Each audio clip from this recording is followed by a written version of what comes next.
মুসলমানেরা যতদিন না নিজেরা পরিবর্তন হবে ততদিন আল্লাহ তাদের ভাগ্য পরিবর্তন করবে না।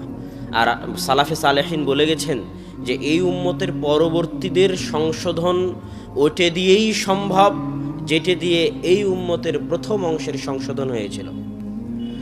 আজকে আমরা যে বিপদে আছি এই বিপদ থেকে উদ্ধার ওটে দিয়েই সম্ভব যেটে দিয়ে আবু বকর, ওমর, ওসমান, আলী তাদের হৃদয় তাদের জীবন পরিবর্তন করেছিলেন। ওটে দিয়েই সম্ভব, এবারে দ্বিতীয় কোনো রাস্তা নাই। তো সেখানে কোরআন ব্যতীত সম্ভব? বলেন, কোরআন ব্যতীত সম্ভব নয়। কয়জন মানুষ আপনাদের মধ্যে কোরআন জানে? কোরআন ঠিক মতো পড়াও জানে না। সে নিজেকে মুসলমান দাবি করতে পারে কেমন করে যে কোরআন ঠিক মতো পড়া জানে না, যে তার রবের কালাম জানে না, যে তার রব তাকে কি বলতেছে? আল্লাহ তো এই কোরআন তার জন্য পাঠিয়েছে, তার উপর পাঠিয়েছে। মুহাম্মদ সাল্লাল্লাহু আলাইহি ওয়াসাল্লাম মাধ্যম মাত্র। প্রত্যেক মানুষের জন্য এই কোরআন পাঠানো হয়েছে। হিন্দুকেও কোরআন পড়ে দেখতে হবে, খ্রিস্টানকেও কোরআন পড়ে দেখতে হবে, ইহুদিকেও কোরআন পড়ে দেখতে হবে। একজন মুসলমানকে তো দেখতে হবেই হবে, কেননা এই কোরআন তার জন্যই পাঠানো। আল্লাহ কি বলেছে কোরআনে এটা তার বোঝা জরুরি, ফরজ। এটা না বুঝে সে দুনিয়া থেকে যায় কেমন করে? এটা না বুঝে সে দুনিয়া থেকে মারা যায় কেমন করে? যে জীবনে একবার তার প্রতিপালকের পাঠানো চিঠি প্রথম থেকে শেষ পর্যন্ত বুঝে পড়ে দেখেনি যে তার প্রতিপালক তাকে কি বলতে চেয়েছে 1400 বছর আগে। এবং এত অক্ষত, এত অবিকৃত, জের জবর পেশ কোনো কিছুই পরিবর্তন হয়নি। কিসের জন্য? ব্যবসা করার জন্য নাকি? কোরআন যে আল্লাহ 1400 থেকে হেফাজত করে রেখেছে কি তাবিজ বানিয়ে বিক্রি করার জন্য? হ্যাঁ, কোরআন 1400 বছর থেকে এইভাবে মুজিজা স্বরূপ হেফাজত হয়ে আছে কার জন্য? আপনার জন্য। কোরআন অপেক্ষায় আছে আপনার। কোরআন কিয়ামতের মাঠে মানুষের পক্ষে এবং মানুষের বিপক্ষে কথা বলবে।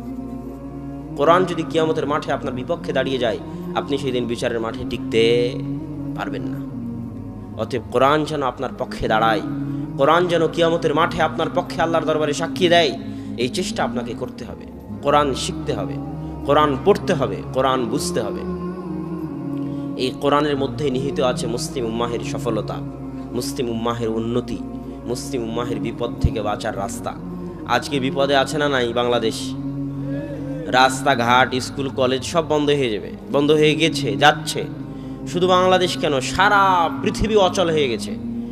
এই শতাব্দীতে এত উন্নত পৃথিবী এইভাবে অচল আগে কোনোদিন হয়নি। এই শতাব্দীতে এত উন্নত পৃথিবী এইভাবে অচল আগে কোনোদিন হয়নি। সৌদি আরবের মানুষজনের ঘর থেকে বের হওয়া নিষেধ, ঘর থেকেই বের হওয়া নিষেধ। জেদ্দার, রিয়াদ, যেগুলোতে হাজার হাজার লাখ লাখ মানুষ চলতো, বাজার ঘাট করতো, যে শপিং মলগুলোতে, সব ধুধু বিরান মরুভূমি হয়ে পড়ে আছে। কাবা ঘরে তওয়াফকারীর সংখ্যা অনেক অল্প, যেখানে লাখো মানুষ সবসময় তওয়াফ করত। বাইতুল মাকদিস বন্ধ। নতুন করে যে দেশগুলোতে সালাত নিষিদ্ধ হয়েছে, জামাতে সালাত, মসজিদ বন্ধের ঘোষণা এসেছে, তার মধ্যে মিশর এবং কাতার। আর আগে থেকে কুয়েত এবং মালয়েশিয়া তো মসজিদ এবং জামাতে সালাত, জুমা সব বন্ধ করে রেখেছিল। আর বিশ্বের যারা বড় বড় পরাশক্তি, আমেরিকা ঘোষণা করেছে যে আগামী গ্রীষ্মকালের শেষ সময় পর্যন্ত জরুরি অবস্থা থাকবে। পৃথিবীর সবচেয়ে বড় পরাশক্তি। আর চায়নার মতো অর্থনৈতিক পরাশক্তি, সুপার পাওয়ার আমেরিকা, আর অর্থনৈতিক পাওয়ার হচ্ছে চায়না। এদের সকলের শক্তি, সকলের দম্ভ, সকলের দাপট, যারা সিরিয়ার মাটিতে লাখো কোটি টন বোমা ফেলে হাজারো মুসলমানের রক্তে নিজেদের হাতকে রঞ্জিত করেছে। ব্যবসার নামে, তেলের নামে, গ্যাসের নামে নির্বিচারে মুসলমানকে হত্যা করেছে, হাজার হাজার মানুষকে হত্যা করেছে। তাদের ক্ষমতার দাপটে, পারমাণবিক বমের দাপটে, অর্থনৈতিক টাকার গরমে পৃথিবীতে অন্য দেশগুলোর, অন্য ধর্মের মানুষগুলোর টিকা মুশকিল হয়ে যাচ্ছে। আজকে তারা এক অদৃশ্য ভাইরাস, যাকে চোখে দেখা যায় না, চোখে দেখা যায় নাকি, অদৃশ্য এক ভাইরাসের ভয়ে আতঙ্কগ্রস্ত। তার সাথে লড়াই করার মতো, তার সাথে মোকাবেলা করার মতো কোনো অস্ত্র, কোনো ওষুধ, কোনো পাতি, কোনো ভ্যাকসিন, কোনো টিকা এই অত্যাধুনিক বিশ্বের হাতে, যে অত্যাধুনিকতা নিয়ে বর্তমান মানব সভ্যতা গর্ব করে, যে পৃথিবী এত উন্নত আগে কোনোদিন হয়নি, সেই উন্নত বিশ্ব হাত পা হাঁটু গেড়ে দিয়ে, মাথা নত করে, সব কিছু ছেড়ে দিয়ে বসে আছে, অচল, অথর্ব, অকেজো, দুর্বল। আল্লাহ যে বলেছেন ইন্নাল ইনসানা খুলিকা হালুআ ওয়া ইযা মাসসাহুশ শাররু জাযুআ ওয়া ইযা মাসসাহুল খায়রু মানুআ। মানুষকে দুর্বল করে সৃষ্টি করা হয়েছে। যখন মানুষের উপর বিপদ আসে তখন মানুষ হতবিহ্বল, হতাশ হয়ে যায়। আর যখন মানুষের টাকা পয়সা বেশি হয়ে যায়, শক্তি ক্ষমতা বেশি হয়ে যায়, তখন মানুষের কৃপণতা, মানুষের দাপট এবং অহংকার বেড়ে যায়। মানুষকে আল্লাহ অনেক দুর্বল করে সৃষ্টি করেছে, আর চিরজীবন আল্লাহ মানুষের দুর্বলতা দেখিয়ে আসে যে মানুষ যে কত দুর্বল সৃষ্টিজীব তা আল্লাহ মানুষকে যুগে যুগে দেখিয়েছে। ফেরাউন যখন হাজারো বছর যাবৎ দাপটের সাথে লাখো মানুষকে হত্যা করে অত্যাচারের সাথে শাসন করেছে, আল্লাহ ফেরাউনকে তার দুর্বলতা দেখিয়ে দুনিয়া থেকে উঠিয়ে নিয়েছেন যে ফেরাউন, তুমি এত অত্যাচার করে এত দাপট দেখিয়ে নিজেকে প্রতিপালক দাবি করে সারা পৃথিবী পরিচালনা করেছো, আজ সামান্য পানিতে তুমি ডুবে মরে যাচ্ছ, তোমার বাঁচার উপায় নাই। তুমি যে কত দুর্বল, তুমি যে কত দুর্বল, তুমি যে কত দুর্বল তা তুমি চোখে দেখে মরো ফেরাউন, যে একটা সামান্য পানি থেকে তোমার বাঁচার উপায় নাই। তুমি কিসের অহংকার দেখাতা দুনিয়াতে? তখন বিপদে পড়ে ফেরাউনও বলে যে আমানতু বিরব্বি মূসা ওয়া হারুন, আমি মূসা এবং হারুনের প্রতিপালকের প্রতি ঈমান আনয়ন করলাম। আল্লাহ যুগে যুগে এইভাবে যারা অত্যাচার করেছে তাদের দুর্বলতা তাদের চোখের সামনে দেখিয়েছে। এটা আল্লাহর নিদর্শন। মানুষ যে ধরনের পাপ করে আল্লাহ ওই ধরনের শাস্তি দেয়। সুদের শাস্তি পেট উঁচু করে দিতে হবে কেন কিয়ামতের মাঠে?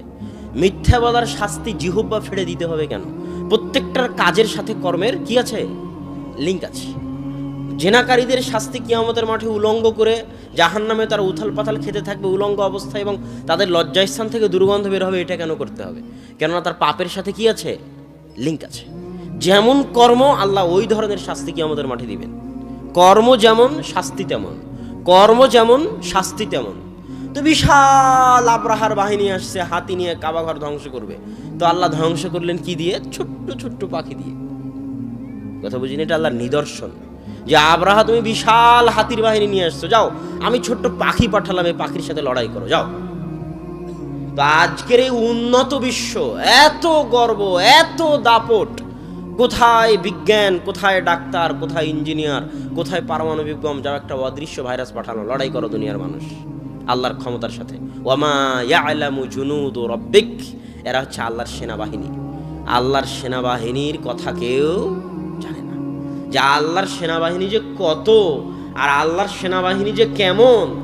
আল্লাহ যখন সেনাবাহিনী পাঠানো শুরু করবেন তখন দুনিয়ার মানুষের তার সাথে লড়াই করার ক্ষমতা থাকবে না। দুনিয়ার মানুষ অচল, অকেজ, অথর্ব। দুনিয়ার মানুষের কাজ কি?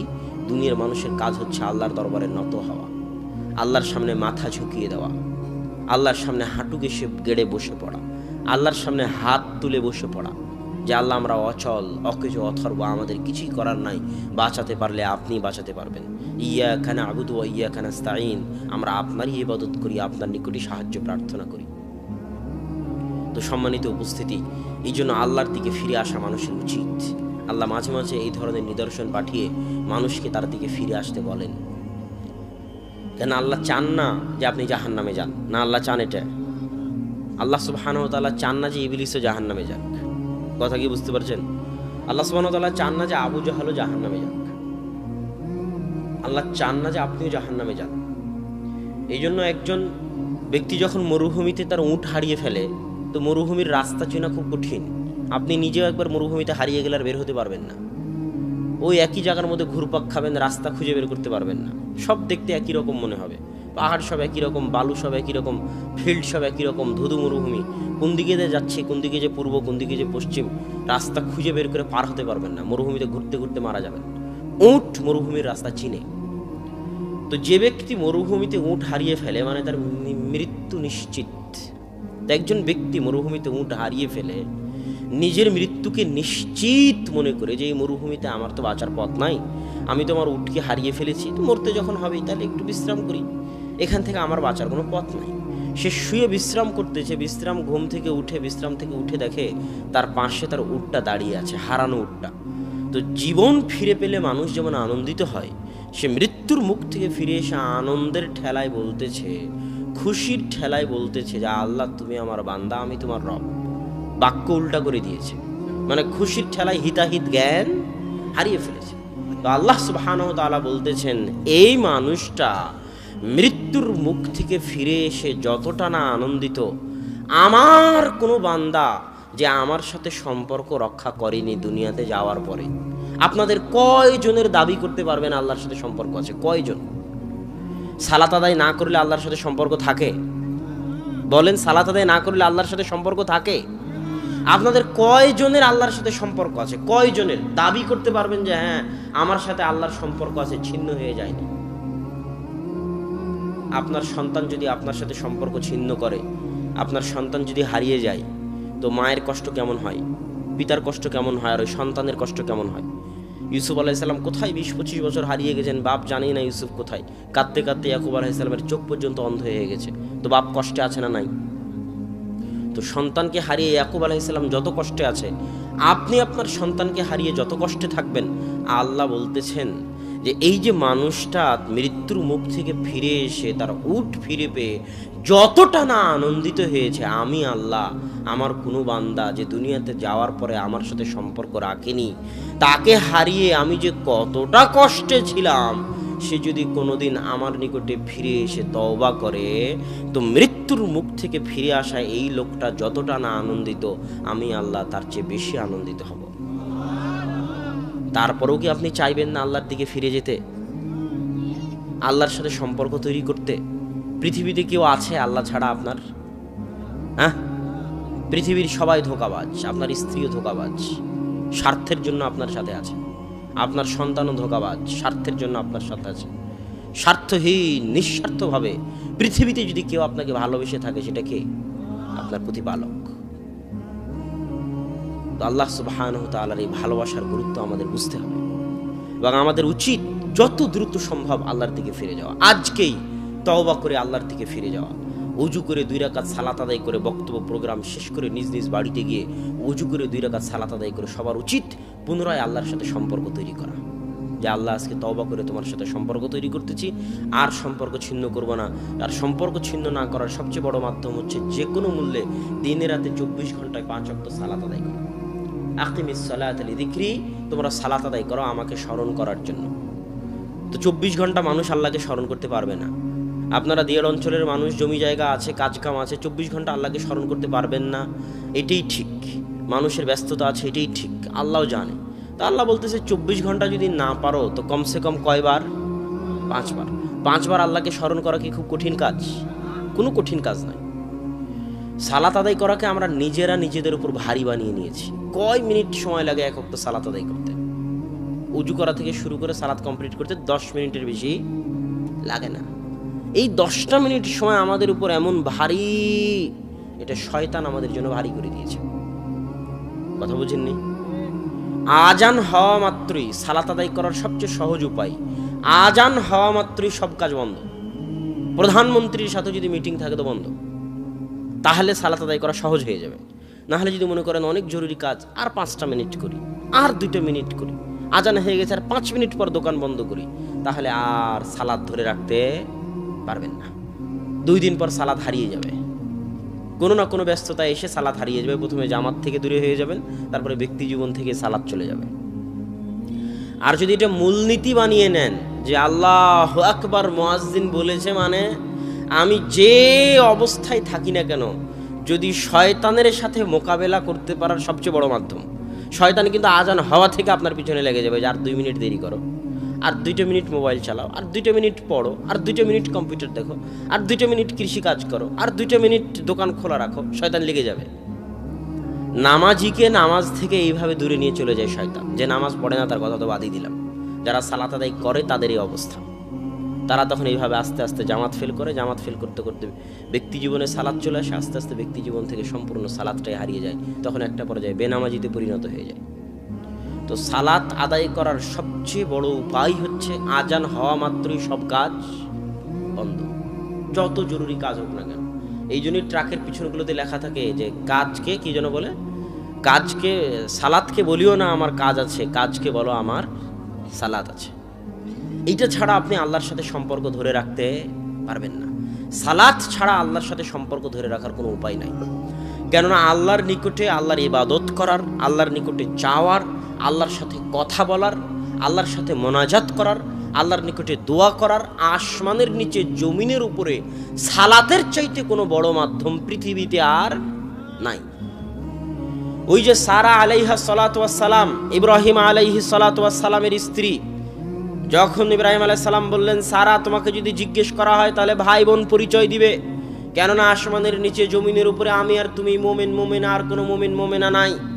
ভাই বোন পরিচয় দেওয়ার পরেও যখন অত্যাচারী জালেম বাদশার দরবার থেকে মুক্তি পাওয়া গেল না, জালেম বাদশাহ যখন সারাকে নিজের দরবারে নিয়ে গেল এবং তার সাথে খারাপ কাজ করতে উদ্যত হলো, তখন সারা বলতেছে থামেন, আমাকে 2 মিনিট সময় দেন, অজু করে আমাকে মোনাজাত মানে আল্লাহর সাথে কথা বলা।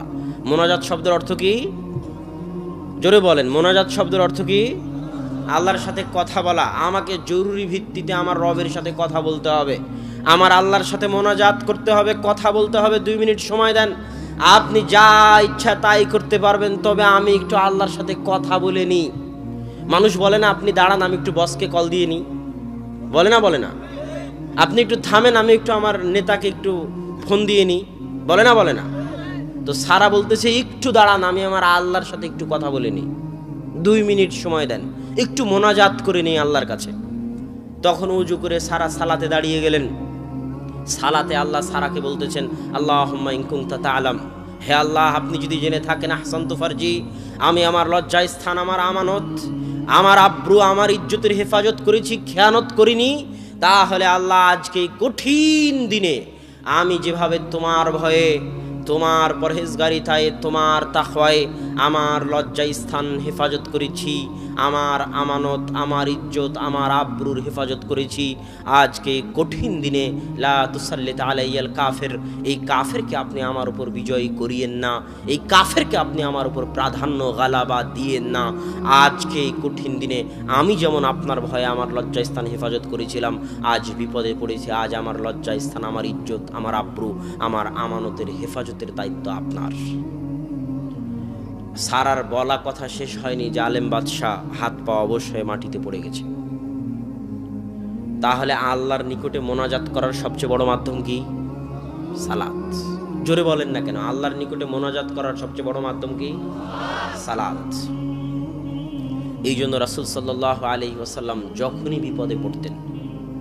যখনই কোনো বিপদে পড়তেন বা দাঁড়া ইলা সালাহ, সাথে সাথে সালাতে দাঁড়িয়ে যেতেন।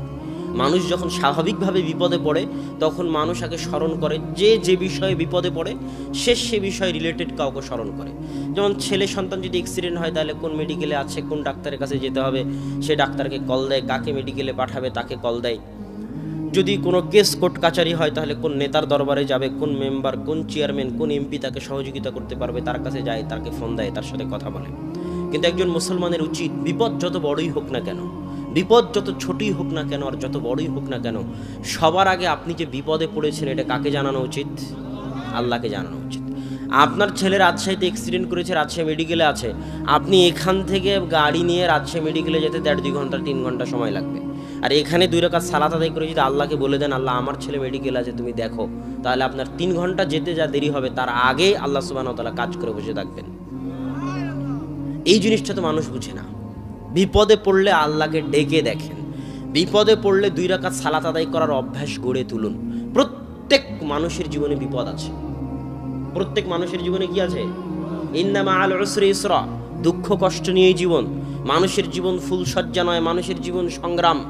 প্রত্যেক মানুষের জীবনে বিপদ আছে, আপনাদের সকলের জীবনে বিপদ আছে, গেছে, ভবিষ্যতেও ঘটতে পারে। আল্লাহ আমাদের বিপদ থেকে হেফাজত করুক, আল্লাহুম্মা আমিন।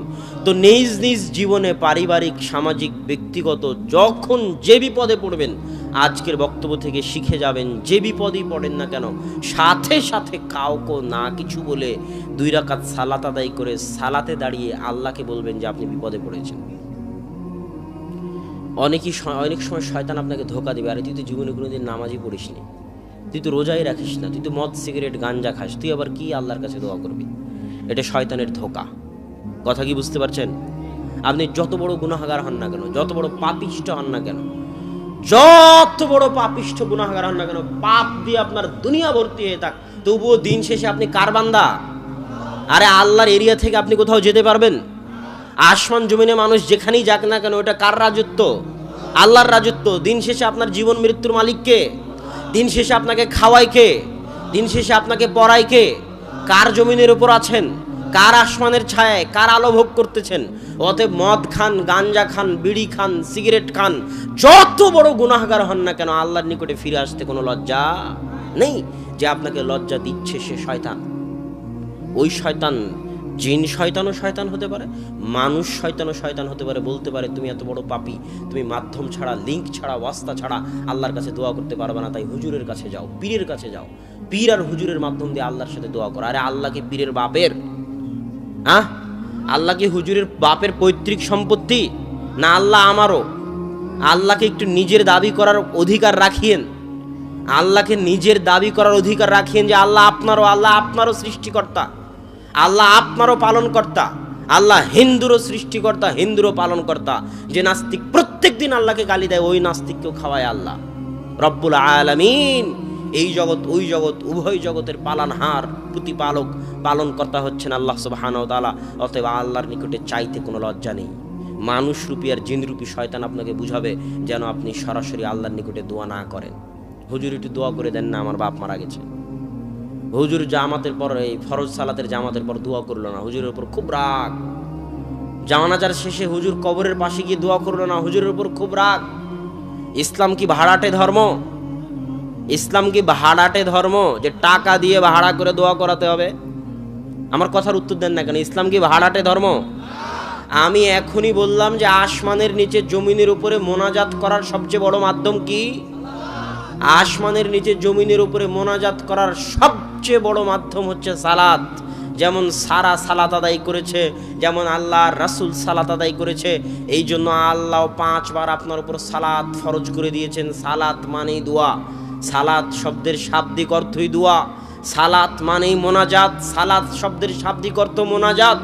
সালাতের শুরু থেকে নিয়ে শেষ পর্যন্ত সবই মোনাজাত। মোনাজাত শুরু হবে তাই আল্লাহুম্মা বাইদ বাইনি, এটাও মোনাজাত। আলহামদুলিল্লাহি রাব্বিল আলামিন প্রশংসা করে নিয়ে ইহদিনাস সিরাতাল মুস্তাকিম, এটাও মোনাজাত। তাসবিহ তাহলিল পাঠ করে রুকু থেকে উঠে আল্লাহর প্রশংসা করে সিজদায় গিয়ে, পৃথিবীতে মানুষ সবচেয়ে নিকটে থাকে আল্লাহর কখন? পৃথিবীতে মানুষ আল্লাহর সবচেয়ে নিকটে থাকে যখন মানুষ সিজদায় থাকে। ওই সময় যা চাওয়ার আল্লাহর নিকটে চাইতে পারবেন। ওই জন্যই সালাত, কোরআনের আয়াত ব্যতীত সবই সিজদায় পড়া যায়। এইভাবে পুরো সালাত চলতেছে।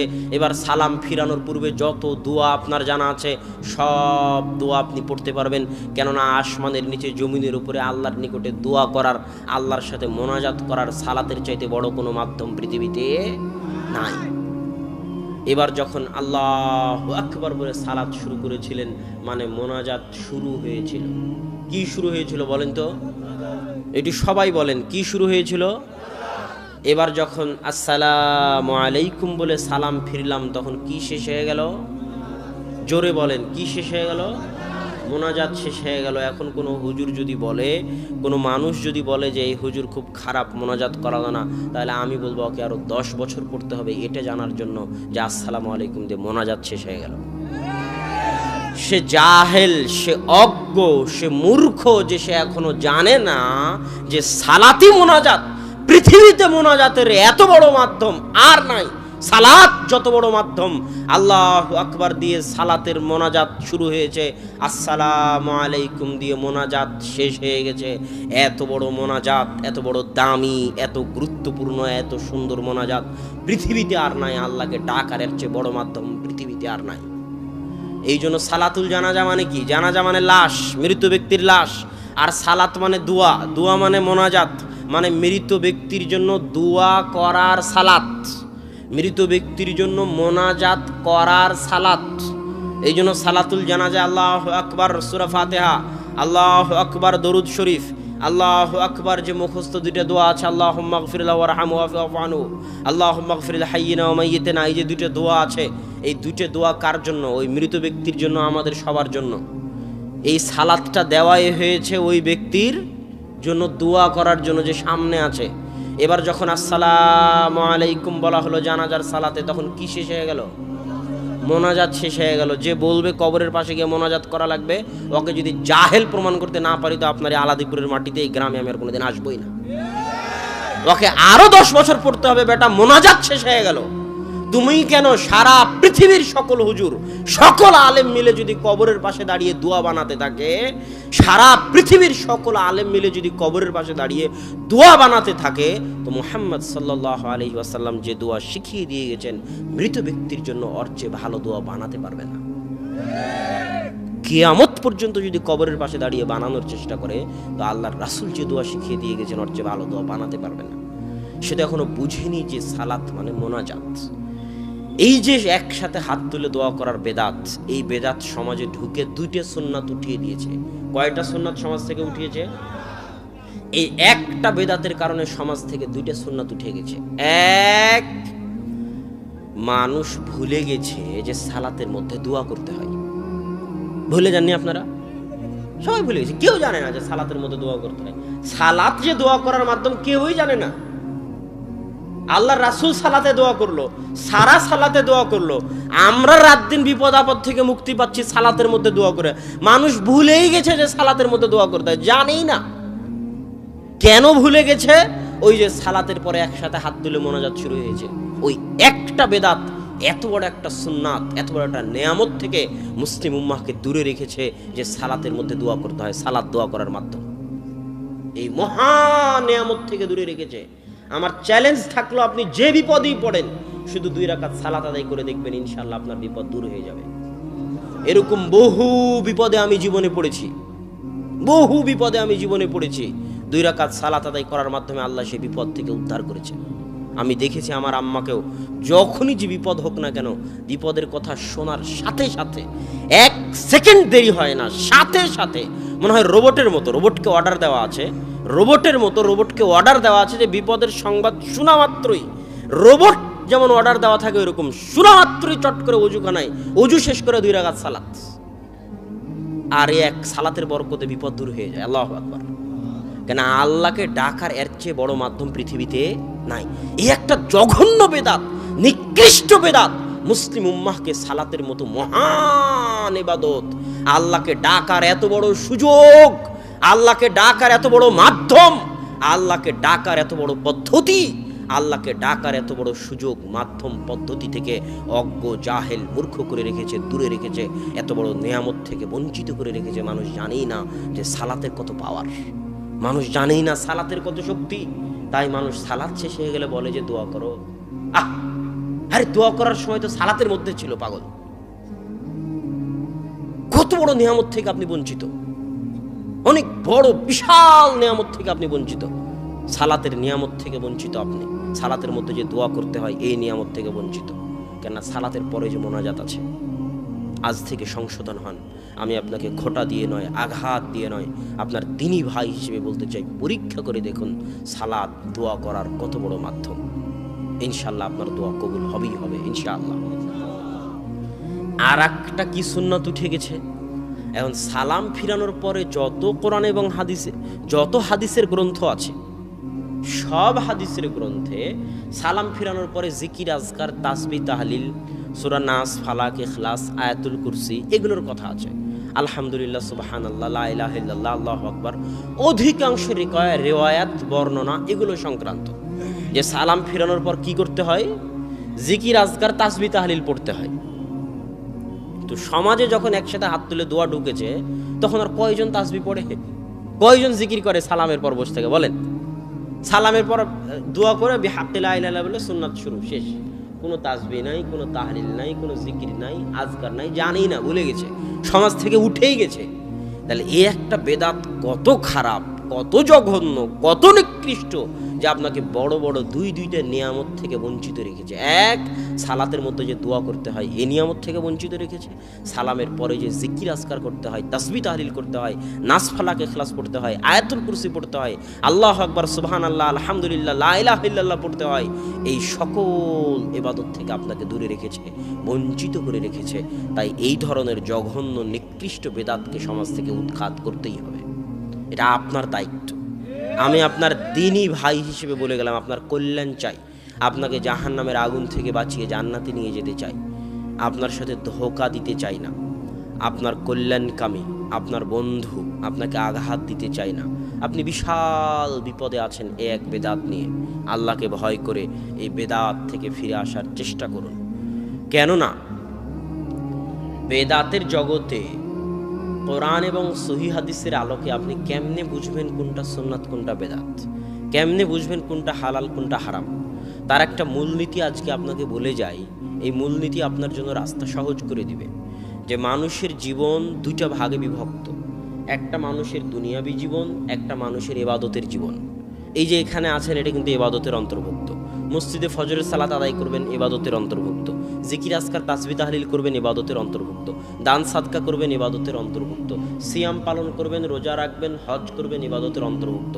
এই ইবাদতগুলো থেকে যখন বের হবেন তখন যে জীবনটা শুরু হয় ওটা দুনিয়া। মসজিদ থেকে বের হলে কি শুরু হলো? দুনিয়া। আপনার রাস্তাঘাট, বাজারঘাট, দোকানপাট, কৃষিকাজ, জমি জায়গা, কেস, কোর্ট কাচারি, সংসদ ভবন, অর্থনীতি, ব্যাংক ব্যালেন্স, বিবাহ শাদী, যা কিছু আছে সব কিছু কিসের অন্তর্ভুক্ত? দুনিয়াবী জীবনের অন্তর্ভুক্ত। তো ইসলামের মূলনীতি হচ্ছে যা যা দুনিয়াবী জীবনের অন্তর্ভুক্ত সেটার ক্ষেত্রে হুকুমের নাম হালাল আর হারাম। কি হুকুমের নাম বলেন তো? হালাল আর হারাম। আর ইবাদতের জগতে হুকুমের নাম হচ্ছে সুন্নাত আর বেদাত। আপনি যদি আমাকে বলেন মদ খাওয়া সুন্নাত না বেদাত, প্রশ্ন ঠিক হবে? প্রশ্ন ঠিক হবে না। কেননা মদ খাওয়া কিসের সাথে সম্পৃক্ত? দুনিয়ার সাথে। তাহলে প্রশ্ন কি হতে হবে? হালাল না হারাম।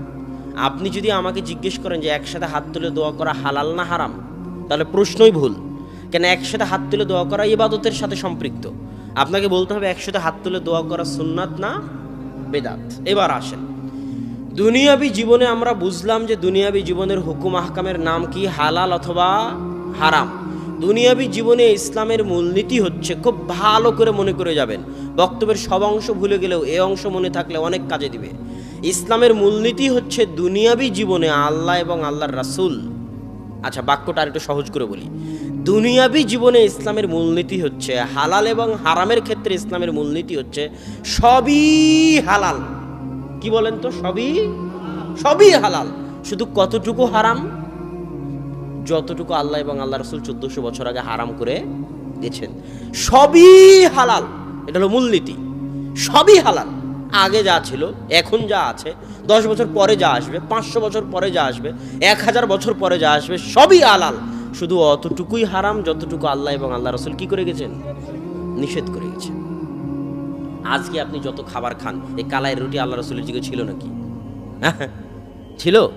ছিল না। এখন কালাই রুটি হালাল না হারাম? আমাদের মূলনীতি হচ্ছে সবই হালাল, যতটুকু আল্লাহ রাসূল নিষেধ করে গেছেন ততটুকু হারাম। এখন দেখতে হবে যে কালাই রুটিকে আল্লাহ রাসূলের নিষেধের মধ্যে পড়ে না?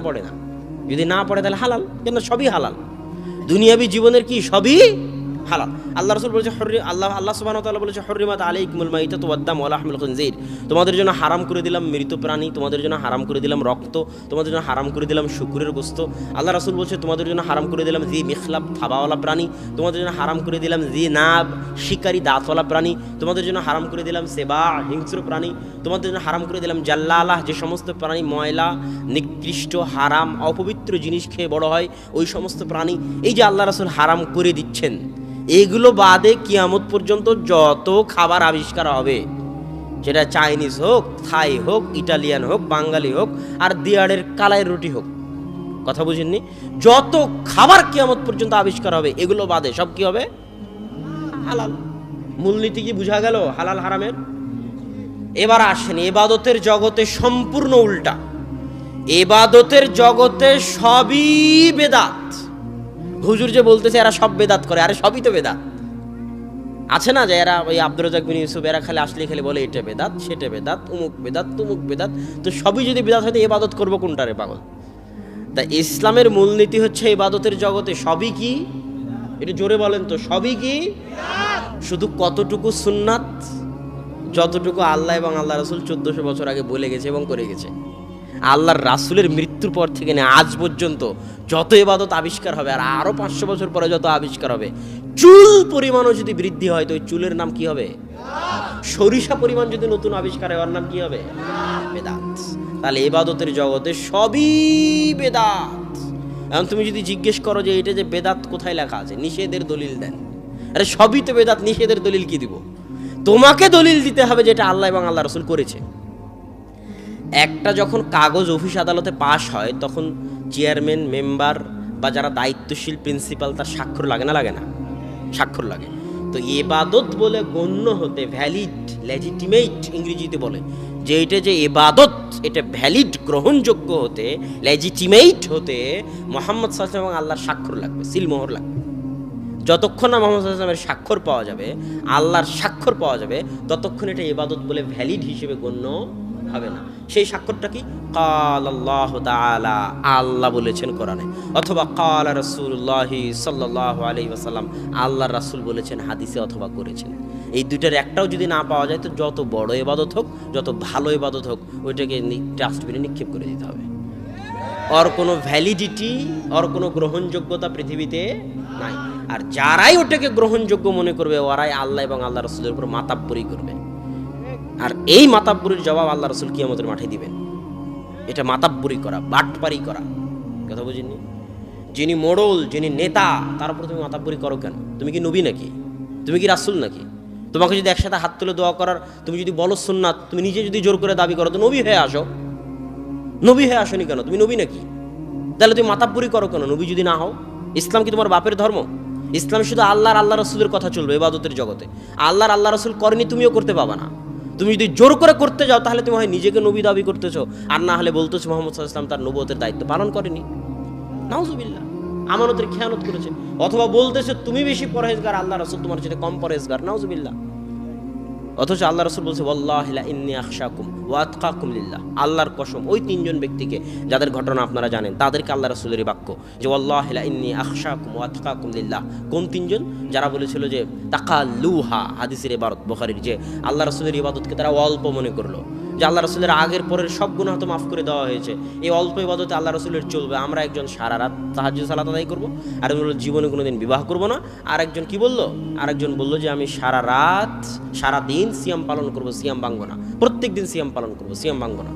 তো আল্লাহ রাসূল ওদেরকে ডেকে বলতেছেন, শোনো, আল্লাহি, আল্লাহর কসম, লা ইন্নী, লাম মানে অবশ্য অবশ্যই, তাকিদ, ইন্নী নিশ্চয় আমি, আল্লাহর কসম নিশ্চয়, অবশ্য অবশ্যই আমি মুহাম্মদ আসমানের নিচে জমিনের উপর সবচেয়ে বেশি আল্লাহকে ভয় করি, সবচেয়ে বেশি তাকওয়াবান, সবচেয়ে বেশি পরহেজগার। যদি করা লাগতো তাহলে আমিই করতাম।